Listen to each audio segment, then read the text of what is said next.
Sebuah siaran langsung atau live TikTok yang dilakukan seorang aparatur sipil negara di lingkungan pemerintah Kabupaten Bandung Barat berubah menjadi sorotan publik. Video tersebut awalnya memperlihatkan aktivitas seorang perempuan yang kemudian diketahui bernama Indah Yusufia Pratama. Namun, perhatian warganet tidak hanya tertuju pada aktivitas live TikTok yang diduga dilakukan di lingkungan kantor pemerintahan. Potongan percakapan dalam siaran langsung itu juga memuat pembicaraan mengenai fee sebesar 1%.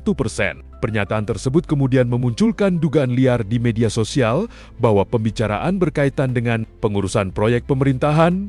Di tengah derasnya tudingan tersebut, Indah akhirnya memberikan klarifikasi sekaligus menyampaikan permintaan maaf. Ia mengakui melakukan live TikTok di tempat kerja ketika jam kerja berlangsung. Namun, mengenai percakapan fee 1%, Indah membantah jika pembicaraan tersebut berkaitan dengan proyek atau pekerjaan kedinasan. Kasus ini kemudian berkembang menjadi persoalan disiplin ASN. Dinas Pekerjaan Umum dan Tata Ruang Kabupaten Bandung Barat telah memanggil Indah untuk dimintai klarifikasi dan memberikan teguran. Bahkan, perubahan penempatan tugas atau mutasi disebut menjadi salah satu opsi sanksi yang dapat diberikan. Video yang beredar di media sosial memperlihatkan seorang perempuan yang melakukan siaran langsung melalui akun TikTok pribadinya. Kamu kenalnya apa? Nah, dia ada kendala cuma di itunya di ngagetin saya. Ayo nanti aku bilang ke bapak, pak jangan dulu. Terus ini kok kamu berempat dia nggak mau kerja sama aku pak begitu. Tahu.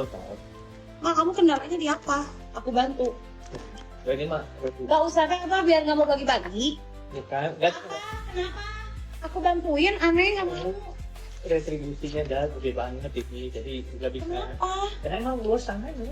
Iya, terus kenapa kamu mau dibantuin sama aku takut persenan dibagi-bagi? Aku dibantuin persen, jadi saya berapa persen? 1%. Iya nanti maunya ada lah. Ada. Nah, berarti bisa yang beliin aku. Jangan cuma beronis aman doang. Kamu berarti ngasih kakak cuma 1%. Perempuan tersebut kemudian diketahui merupakan Indah Yusufia Pratama, ASN berstatus pegawai pemerintah dengan perjanjian kerja paruh waktu di Dinas PUTR Kabupaten Bandung Barat. Video tersebut menjadi perhatian karena aktivitas live diduga dilakukan ketika yang bersangkutan masih berada di lingkungan kantor. Dalam siaran itu, terdengar pula percakapan dengan seseorang yang disebut bernama Wicaksono. Salah satu bagian percakapan yang kemudian banyak dibicarakan adalah mengenai fee sebesar 1%. Potongan percakapan tersebut memunculkan persepsi berbeda di tengah masyarakat. Sebagian warganet menduga pembicaraan tersebut berkaitan dengan proyek pemerintahan. Namun, dugaan tersebut belum dapat dijadikan kesimpulan karena belum ada bukti maupun keterangan resmi yang menyatakan fee tersebut berkaitan dengan pekerjaan pemerintah. Belakangan, Indah memberikan penjelasan bahwa percakapan tersebut merupakan pembicaraan pribadi. Pemerintah Kabupaten Bandung Barat langsung merespons viralnya video tersebut. Sekretaris Daerah Kabupaten Bandung Barat, Ade Zakir Hashim, mengatakan pihaknya terlebih dahulu akan meminta klarifikasi dari ASN yang bersangkutan. Menurut Ade, pemerintah tidak bisa langsung mengambil kesimpulan hanya berdasarkan video yang beredar di media sosial. Kami akan klarifikasi dulu kepada yang bersangkutan. Kemudian setelah kami dapat keterangannya, baru bisa ditentukan langkah selanjutnya, kata Adi Zakir. Namun, Adi menegaskan terdapat aturan yang harus dipatuhi ASN dalam menggunakan media sosial selama jam kerja. ASN tidak diperbolehkan menggunakan akun media sosial pribadi untuk membuat konten maupun melakukan siaran langsung ketika sedang menjalankan tugas kedinasan. Penggunaan media sosial pada jam kerja hanya diperbolehkan apabila berkaitan dengan kepentingan pekerjaan dan dilakukan melalui akun resmi pemerintah. Pengecualian hanya berlaku apabila penggunaan media sosial itu untuk kepentingan pekerjaan, dan itu harus menggunakan akun resmi pemerintah.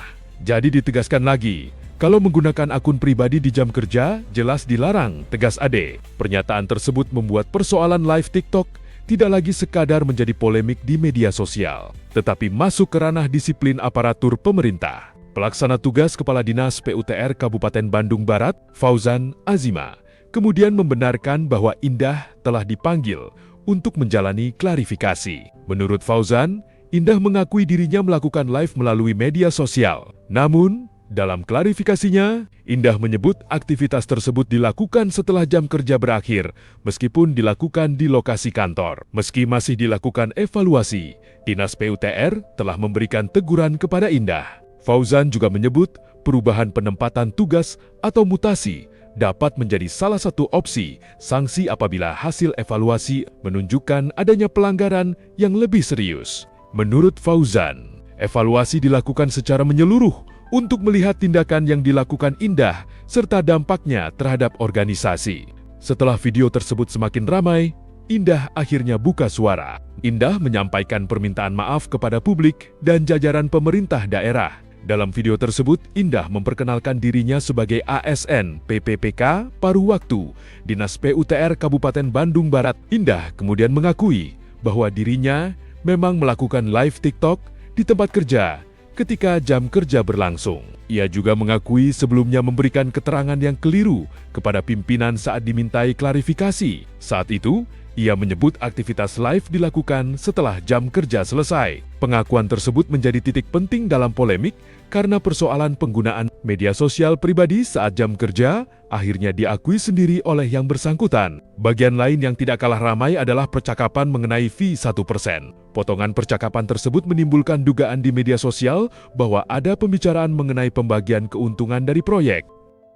Assalamualaikum warahmatullahi wabarakatuh. Saya Indah Yusufia Pratama, ASN P3K Paruh Waktu Dinas PUTR Kabupaten Bandung Barat.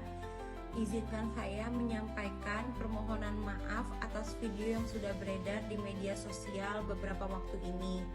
Atas kesalahan saya live TikTok di tempat kerja ketika jam kerja berlangsung, serta pernyataan saya sebelumnya kepada pimpinan saya bahwa saya melakukan kegiatan tersebut di luar jam kerja. Saya memohon maaf dan sangat menyesali perbuatan serta ucapan saya yang memicu kesalahpahaman.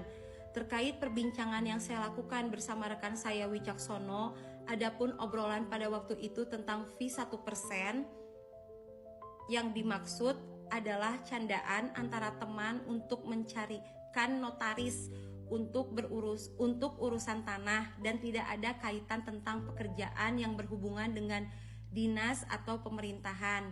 Isi dari obrolan yang saya lakukan adalah terkait urusan pribadi tanpa ada maksud untuk mencemari nama baik kedinasan atau pemerintahan manapun.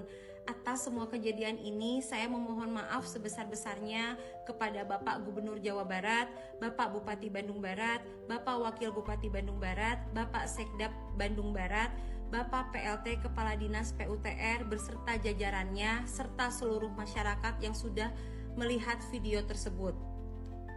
Dan saya berjanji tidak akan lagi bermain media sosial pada saat jam kerja dan di tempat kerja. Atas semua kejadian yang terjadi, saya bertanggung jawab penuh untuk diselesaikan dengan aturan yang berlaku, serta saya siap menerima sanksi apapun yang akan saya terima. Terima kasih. Assalamualaikum warahmatullahi wabarakatuh. Dengan adanya klarifikasi tersebut, dugaan mengenai fee 1% yang dikaitkan dengan proyek pemerintah masih harus ditempatkan sebagai dugaan dan belum dapat dianggap sebagai fakta. Viralnya video tersebut juga memunculkan banyak komentar dari masyarakat. Sejumlah warganet mempertanyakan fenomena yang dianggap berulang, yakni seseorang melakukan tindakan yang menuai kritik, kemudian memberikan klarifikasi dan permintaan maaf setelah menjadi viral. Komentar tersebut dikutip dari kolom komentar Instagram Lambe Turah. Dan terjadi lagi. Salah minta maaf dan terus berulang. Gitu aja terus. Tulis salah satu akun. Komentar lain juga menyindir pola serupa. Bosen pal. Bertingkah, viral, klarifikasi, minta maaf, tulis warganet lainnya. Sementara itu, warganet lain menulis, capek banget setiap hari bikin ulah, habis itu minta maaf. Udah, selesai. Komentar-komentar tersebut merupakan respons pengguna media sosial terhadap video yang beredar. Pernyataan warganet tidak dapat dijadikan sebagai bukti bahwa Indah melakukan pelanggaran lain di luar hal yang telah diklarifikasi oleh pemerintah dan yang bersangkutan. Kasus Indah memperlihatkan bagaimana aktivitas pribadi ASN di media sosial dapat dengan cepat berubah menjadi persoalan institusi ketika dilakukan dalam lingkungan kerja. Kasus ini sekaligus menjadi pengingat bahwa bagi ASN, aktivitas di media sosial tidak sepenuhnya dapat dipisahkan dari tanggung jawab profesional. Satu unggahan atau siaran langsung yang dilakukan pada waktu dan tempat yang tidak tepat dapat berkembang menjadi persoalan disiplin, reputasi lembaga, bahkan memicu persepsi publik yang jauh lebih besar dari konteks awalnya. Pada akhirnya, kasus ini bukan hanya tentang seorang ASN yang melakukan live TikTok, kasus tersebut juga menunjukkan bagaimana sebuah percakapan yang terpotong dapat memunculkan persepsi besar ketika beredar di media sosial. Di sisi lain, kasus ini menjadi pengingat bagi setiap aparatur pemerintah untuk lebih berhati-hati dalam menggunakan media sosial, terutama ketika berada di lingkungan kerja dan pada waktu yang seharusnya digunakan untuk menjalankan tugas, sebab di era media sosial, batas antara aktivitas pribadi dan tanggung jawab profesional bisa menjadi sangat tipis. Apa yang awalnya dianggap sebagai aktivitas pribadi dapat berubah menjadi perhatian publik hanya dalam hitungan waktu. Dan dalam kasus Indah, satu siaran langsung TikTok akhirnya berkembang menjadi persoalan disiplin ASN, teguran dari instansi, hingga kemungkinan perubahan penempatan tugas.